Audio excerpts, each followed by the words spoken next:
बिस्मिल्लाहिर्रहमानिर्रहीम। आज हम MGT 402 लेक्चर नंबर 17 एंड 18 देखेंगे। तो आप लोगों के हैंड्स आउट में ये लेसन्स इतने क्लियरली नहीं दिखे हुए, तो इसलिए हम इन नोट्स से देखेंगे और दोनों लेक्चर्स को एक साथ ही कवर करते हैं।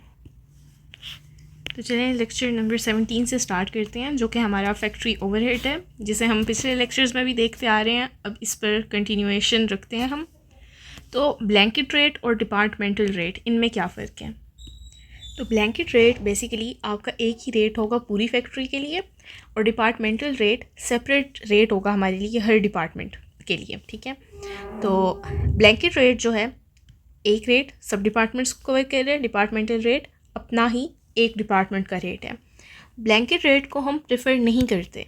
क्यों नहीं करते? क्योंकि ये एज्यूम कर लेता है कि जो सारे डिपार्टमेंट है वो सेम वे में काम कर रहे हैं, जबकि ऐसा नहीं है। हर डिपार्टमेंट की अपनी अपनी एक्टिविटीज़ होती हैं, किसी की ज़्यादा होती हैं, किसी की कम। तो डिपार्टमेंटल बेहतर क्यों है? ये रिफ़्लेक्ट करता है हर डिपार्टमेंट की एक्चुअल कॉस्ट, जो कि हर डिपार्टमेंट की एक्टिविटीज़ के हिसाब से होती है। जैसे कि मशीन हैवी डिपार्टमेंट जो है वो मशीन आवर्स यूज़ करेगा, लेबर हैवी डिपार्टमेंट है वो लेबर आवर्स यूज़ करेगा।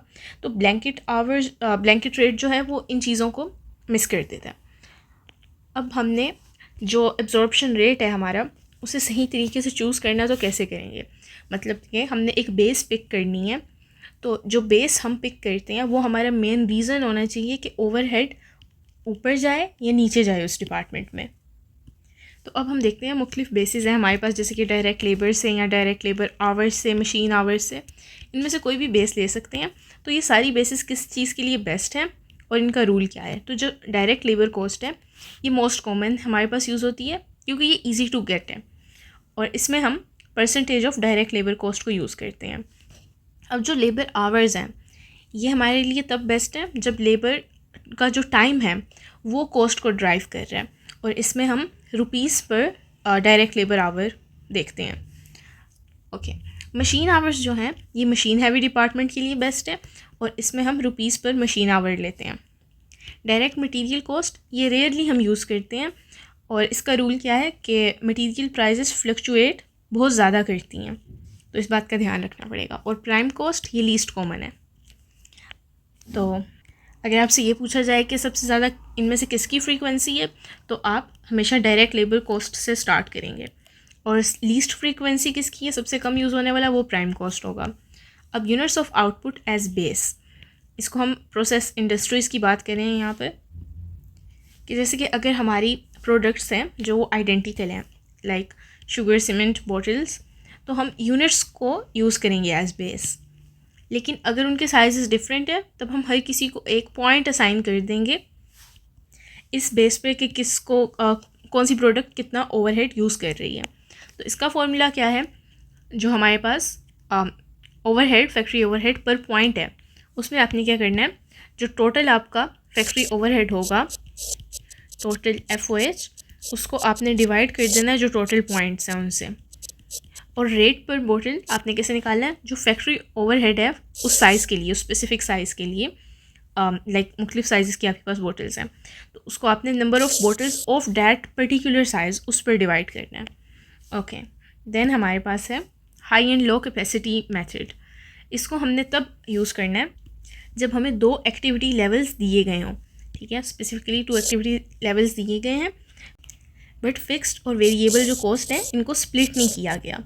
तो वो हमने जब खुद फिगर आउट करना हो तो हम ये मेथड यूज़ करेंगे। तो इसके स्टेप्स क्या हैं, आपने करना क्या है?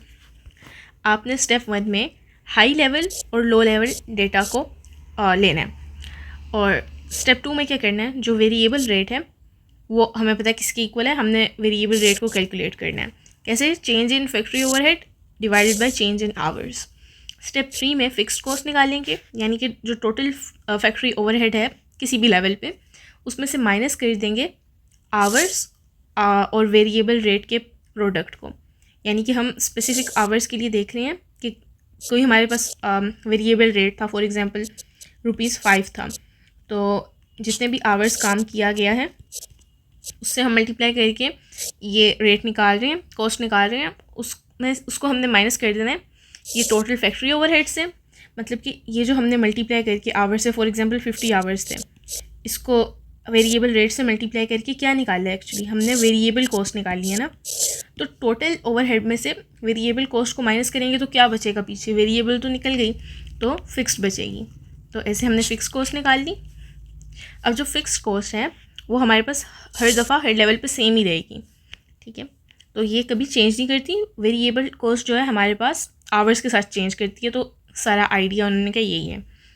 अब कैपेसिटी लेवल की क्या टाइप्स हैं, तो एक थ्योरेटिकल टाइप है, प्रैक्टिकल टाइप है और एक्सपेक्टेड या नॉर्मल। तो थ्योरेटिकल में क्या होता है, अब किसी भी चीज़ की हम थ्योरी में बात करते हैं ना तो वो 100% हमारे पास परफेक्ट आती है, उसमें कुछ एजम्पशंस होती हैं जो कि रियल लाइफ में होल्ड ही नहीं कर सकती। तो थ्योरेटिकल जो है वो 100% परफेक्ट आपके पास एक कैपेसिटी लेवल है जिसमें ज़ीरो डाउन टाइम है, कोई भी डाउन टाइम नहीं आ रहा। तो क्या इसको रीच किया जा सकता है, अचीव किया जा सकता है, तो कभी नहीं, क्योंकि ये रियलिस्टिक ही नहीं है।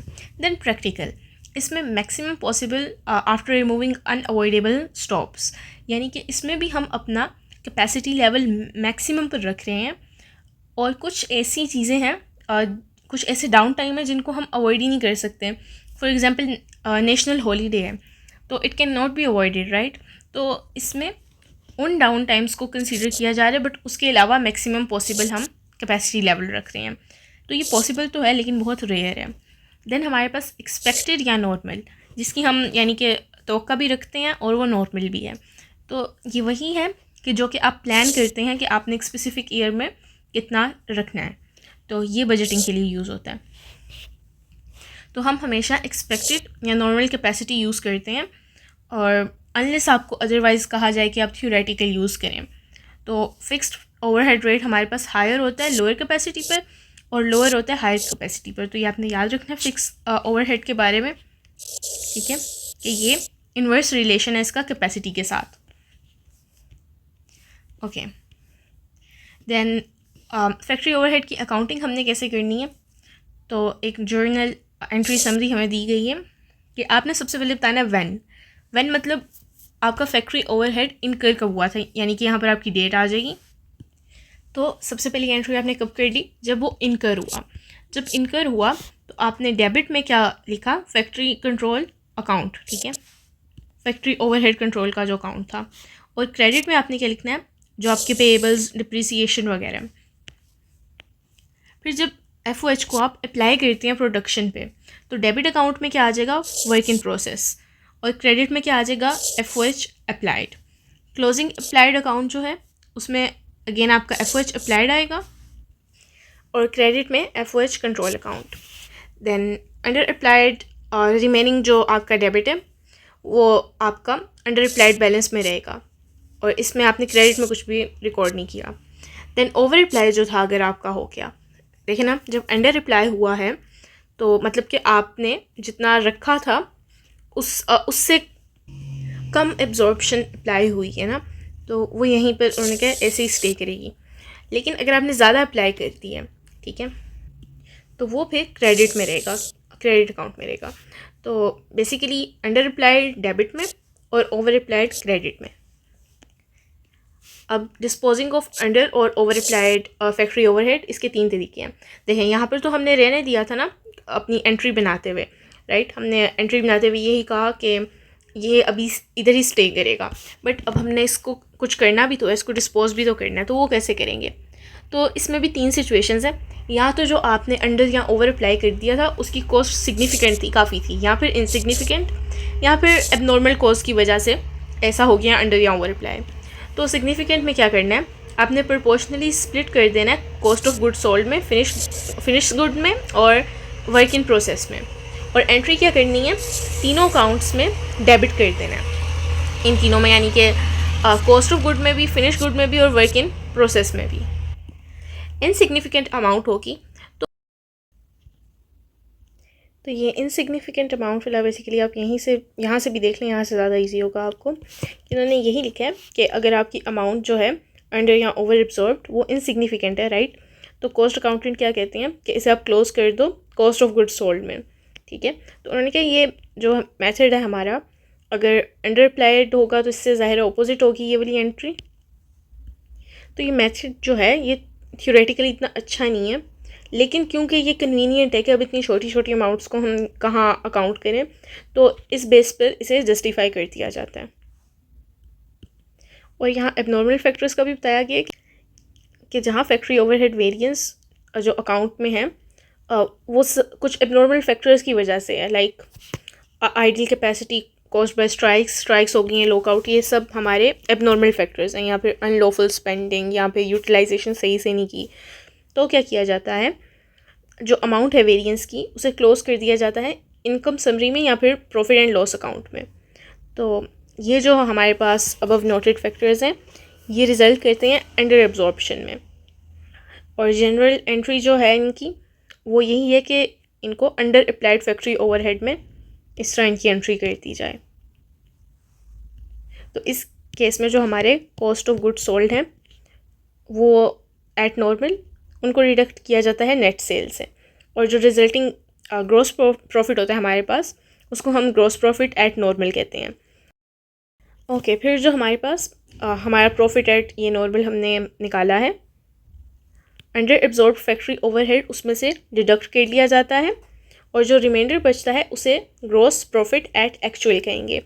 अल्टरनेटिवली ये अमाउंट हमारी जो अंडर एब्जॉर्ब्ड है फैक्ट्री ओवरहेड, इसे हम डिडक्ट कहाँ से कर सकते हैं, डायरेक्ट नेट प्रॉफिट या इनकम में से।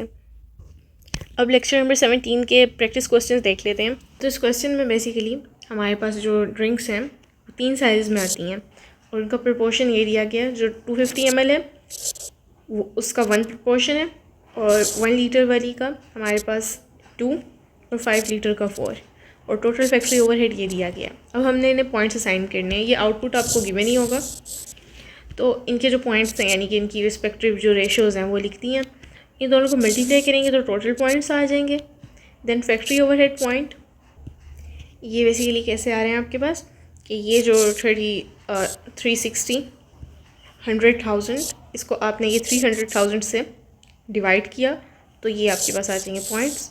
और फैक्ट्री ओवरहेड फॉर साइज़, तो ये बेसिकली जो टोटल पॉइंट है इनको जब मल्टीप्लाई करेंगे फैक्ट्री ओवरहेड पॉइंट से तो ये आ जाएगा।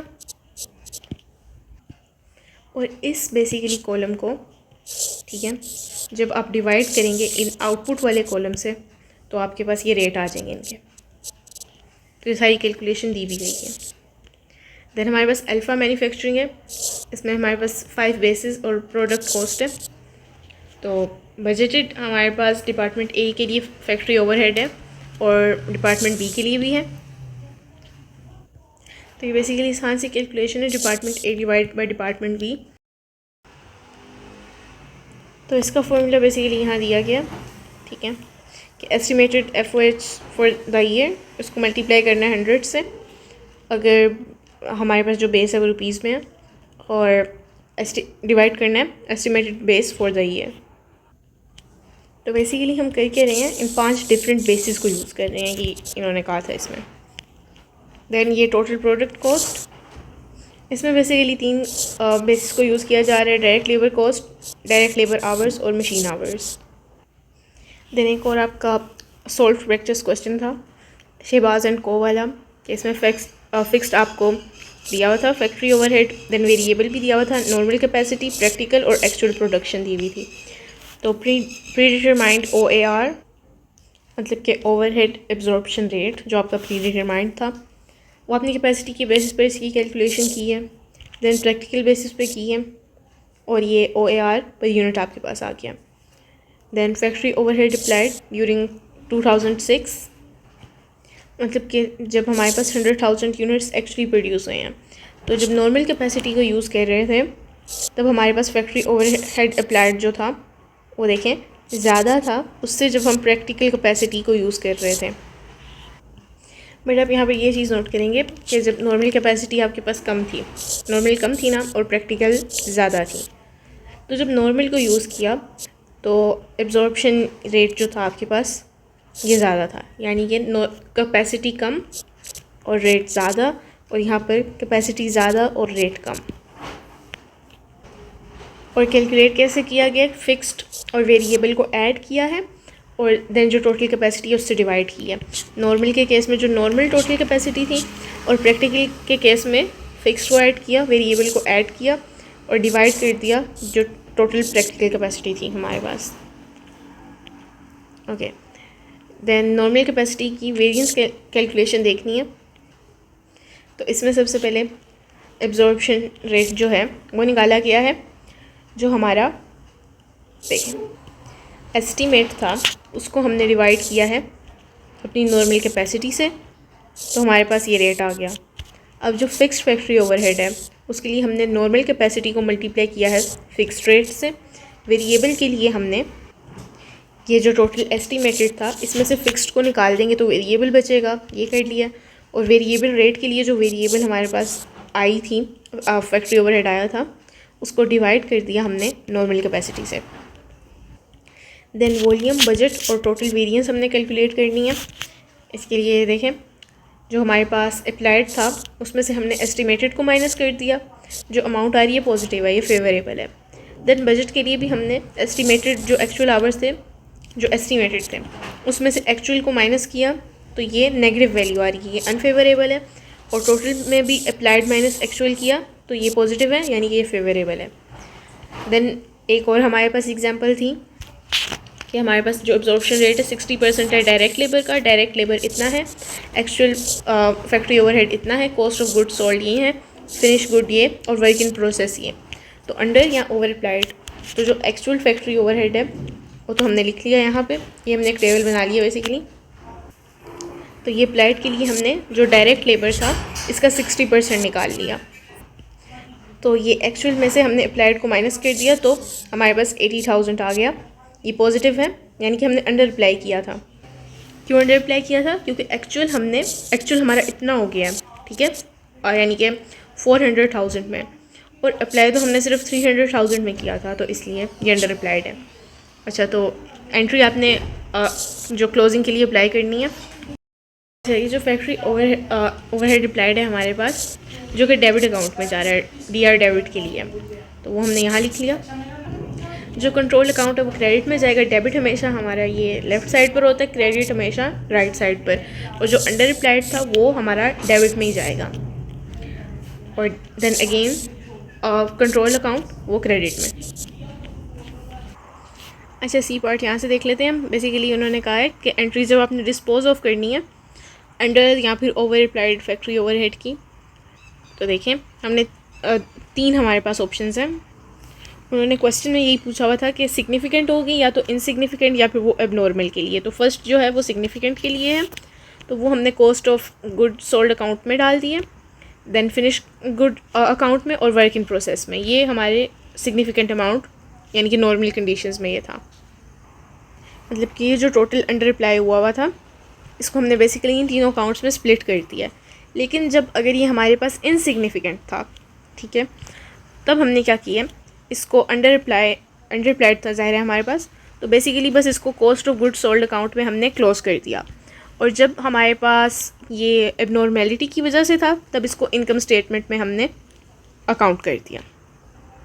और जो नेक्स्ट क्वेश्चन है उसका उन्होंने कहा कि ये डेटा गलत था, तो अपने ये वाला डेटा कंसीडर करना है कि ये जो इनकी कंपनी थी फॉर द ईयर 2006, इनका फैक्ट्री ओवरहेड ये था, वेरिएबल ये था, डायरेक्ट लेबर आवर्स इतने थे, और जो एक्चुअल एक्टिविटी थी ड्यूरिंग द ईयर कंपनी की वो हमारे पास इतनी थी 220,000 hours, and actual factory overhead cost इतनी थी। मतलब कि फ़िक्स्ड फैक्ट्री ओवरहेड आपका ये है और वेरिएबल ये है।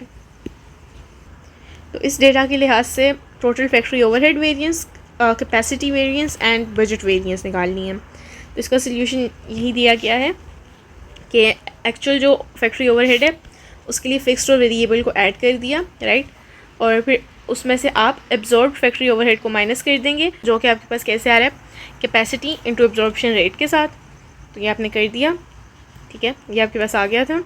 एब्जॉर्ब फैक्ट्री ओवरहेड इनको माइनस कर दिया, तो ये हमारे पास टोटल फैक्ट्री ओवरहेड की वेरिएंस आ गई, जो कि ओवर अप्लाइड है हमारे पास। ओवर अप्लाइड क्यों है, इसके लिए आपने हमेशा यही देखना है कि जो एक्चुअल है वो कम है और जो हमने किया था, एस्टिमेट किया था, वो ज़्यादा है, तो ये ओवर अप्लाइड है।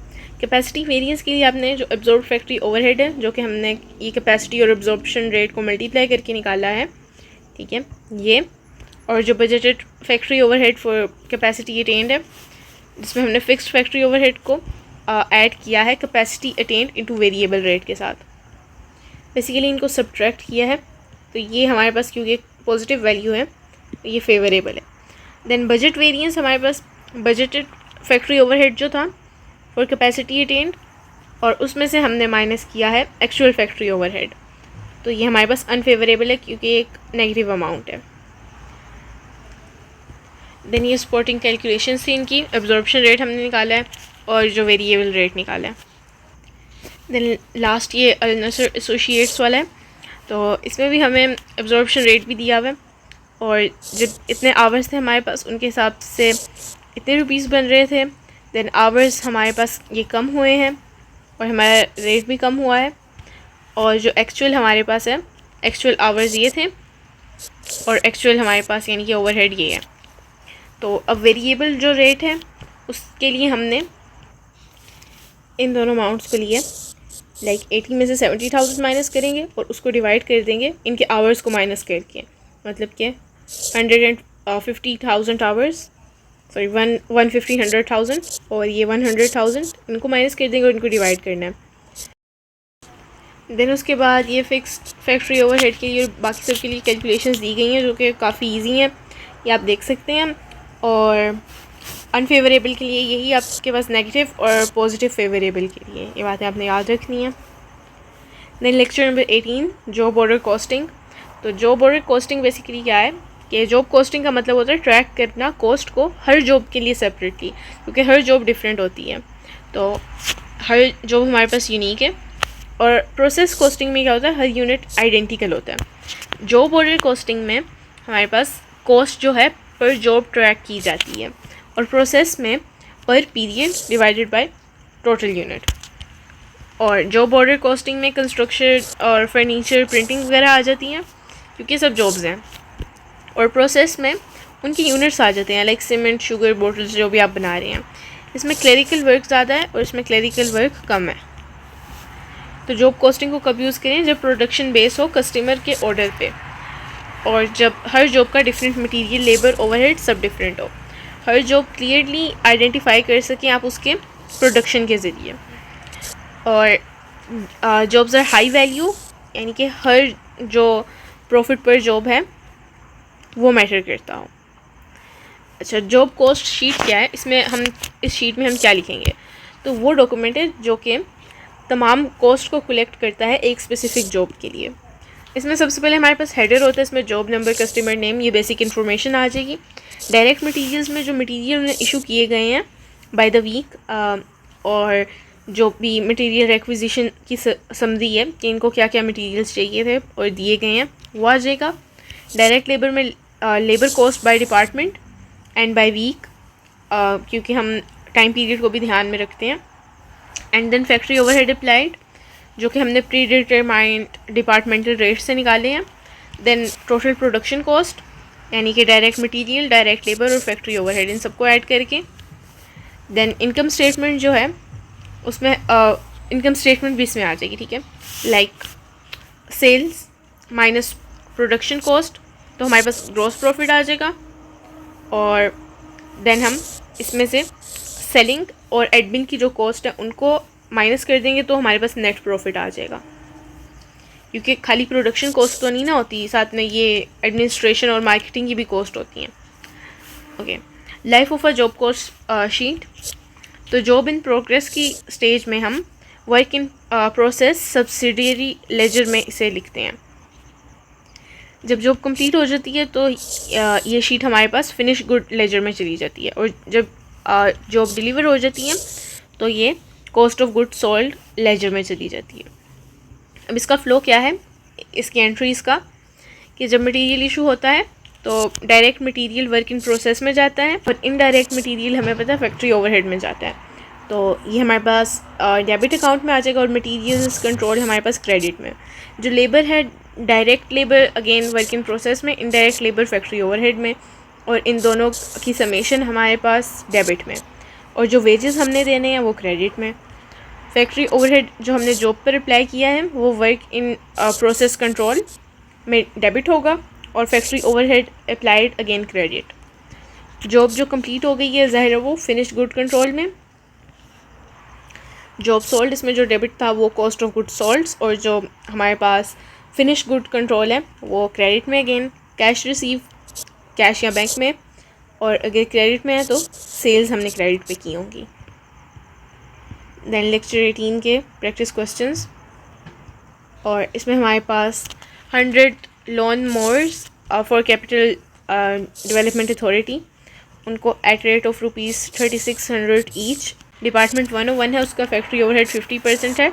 किस चीज़ का? डायरेक्ट लेबर कॉस्ट का। डिपार्टमेंट 102 का फैक्ट्री ओवरहेड ₹12 पर लेबर आवर है। तो इनके डायरेक्ट मटीरियल्स इनकी डेट्स के हिसाब से हमने लिखे हुए हैं। दैन डिपार्टमेंट 1 के डायरेक्ट मटीरियल्स और डिपार्टमेंट 102 के, और देन का टोटल। अच्छा, डायरेक्ट लेबर के लिए भी इसी तरह है, और फैक्ट्री ओवरहेड अप्लाइड। अब ये आप लोगों ने कैलकुलेट करना है हाउ कि डायरेक्ट लेबर 50% था, तो डायरेक्ट लेबर का 50% निकाल लिया इसके लिए। और जो डिपार्टमेंट 102 था उसमें हमारे पास क्या बेसिस थी? डायरेक्ट लेबर नहीं था बल्कि ये आवर्स थे हमारे पास, और पर आवर हमारे पास ₹12 था, तो इनका आवर्स के हिसाब से निकाल लिया। देन अगेन टोटल इन दोनों का, और टोटल प्रोडक्शन कॉस्ट और इनकम स्टेटमेंट, तो direct materials, direct labour, factory overhead applied, total production cost, इन सबको हमने ऐड किया तो हमारे पास ये आ गई टोटल प्रोडक्शन कॉस्ट। अच्छा, टोटल 100 लोन मोवर्स थे हमारे पास जिनको हम बेच रहे थे। एक लोन मोवर जो हम बेच रहे थे वो 3600 का था। तो जो टोटल सेल्स हुई हैं इन दोनों को मल्टीप्लाई करके आ जाएंगी हमारे पास। अब इस टोटल सेल में से हम ये जो टोटल प्रोडक्शन कॉस्ट थी इसको माइनस कर देंगे तो ग्रॉस प्रॉफिट आ जाएगा। इसमें से मार्केटिंग की और एडमिनिस्ट्रेशन की कॉस्ट निकाल देंगे तो नेट प्रॉफिट आ जाएगा। देन हमारे पास एक और क्वेश्चन है, इसमें कॉन्ट्रैक्ट प्राइस दी हुई है फैक्ट्री ओवरहेड, सेलिंग और एडमिनिस्ट्रेशन की, जो कि 2% है कॉन्ट्रैक्ट प्राइस का, सेलिंग 3% है, और फैक्ट्री ओवरहेड प्राइम कॉस्ट का 25% है। तो यहाँ पर हमें प्राइम कॉस्ट भी दी हुई है और फैक्ट्री ओवरहेड हमने 25% निकाल लिया है प्राइम कॉस्ट का, और टोटल प्रोडक्शन कॉस्ट भी निकाल ली है। तो इनकम स्टेटमेंट इसकी कैसे बनेगी? सेल्स, उसमें से प्रोडक्शन की कॉस्ट निकाल देंगे तो ग्रॉस प्रॉफिट आ जाएगा, और मार्केटिंग और एडमिनिस्ट्रेशन को निकाल देंगे तो नेट प्रॉफिट आ जाएगा। तो ये इनकम स्टेटमेंट बन गई बेसिकली। देन एक और प्रॉब्लम थी, इसमें भी हमारे पास उसी तरह का डेटा है और डायरेक्ट मटेरियल और डायरेक्ट लेबर दिया गया, उनका हमने टोटल निकाला है। तो अगेन हम इनकम स्टेटमेंट बनाएंगे जिसमें direct material, direct labour, factory overhead, इन सबसे हमारे पास टोटल प्रोडक्शन आ जाएगी। इसमें से हम सेल्स, देन हमारे पास सेल्स हैं जो टोटल हुई थी, तो टोटल सेल्स में से हम टोटल प्रोडक्शन की कॉस्ट को माइनस कर देंगे तो ग्रॉस प्रॉफिट। देन इसमें से सेलिंग और एडमिनिस्ट्रेशन को माइनस कर देंगे तो नेट प्रॉफिट। और देन हमारे पास एंट्रीज़ हैं। ये एंट्रीज़ बेसिकली हम शुरू वाले लेक्चर्स में भी देख चुके हैं कि वर्क इन प्रोसेस में कौन सा जाएगा, फिनिश गुड में कौन सा जाएगा, ठीक है। देन हमारे पास एक और क्वेश्चन है कि इधर भी हमारे पास फैक्ट्री ओवरहेड दिया हुआ है डिपार्टमेंट्स का, मार्केट और एडमिनिस्ट्रेशन प्रोडक्शन कॉस्ट का 20% है, मार्कअप हमारे पास 40% दिया हुआ है। और ये वीकली कॉस्ट का डेटा है हमारे पास, जिसमें मटेरियल्स दिए हुए हैं 2 वीक्स के लिए और उनका टोटल दिया गया है, ठीक है। और इसी तरह आवर्स और लेबर आवर्स की कॉस्ट, डायरेक्ट लेबर की कॉस्ट और फैक्ट्री ओवरहेड, देन जितने आवर्स हैं डिपार्टमेंट बी के लिए, देन डिपार्टमेंट बी के लिए डायरेक्ट लेबर की कॉस्ट, मशीन आवर्स और फैक्ट्री ओवरहेड। तो इसकी जॉब कॉस्ट शीट, तो इस जॉब कॉस्ट शीट में बेसिकली क्या आ रहा है, डायरेक्ट मटेरियल्स हमारे पास डिपार्टमेंट ए के और डिपार्टमेंट बी का डायरेक्ट लेबर, डिपार्टमेंट ए का डायरेक्ट लेबर, फैक्ट्री ओवरहेड, इसी तरह फैक्ट्री ओवरहेड डिपार्टमेंट बी का, देन टोटल प्रोडक्शन कॉस्ट, इन सबको ऐड करके मार्केट एंड एडमिनिस्ट्रेशन इस टोटल का 20%, तो इसको माइनस कर देंगे, देन टोटल कॉस्ट आ गई। एंड देन सॉरी अभी हम प्रॉफिट नहीं निकाल रहे, जब प्रॉफिट निकालते हैं तो इसको माइनस कर देते हैं, इसको भी हम ऐड कर रहे हैं, ठीक है, क्योंकि अभी हम कॉस्ट निकाल रहे हैं, अपना प्रॉफिट नहीं निकाल रहे। देन सेल्स प्राइस जो कि 40% था मार्कअप, तो मार्कअप में हमने क्या कही थी बात कि हम हमेशा जो कॉस्ट है उसको 100% रखते हैं ना, तो 100 में 40 ऐड होगा, यानी कि 140%। तो 140% को आप लिख सकते हैं 1.40, ठीक है। तो इसलिए 1.40 से मल्टीप्लाई कर रहे हैं तो ये आंसर आ रहा है। और यहाँ हमारा लेक्चर नंबर 18 भी एंड होता है।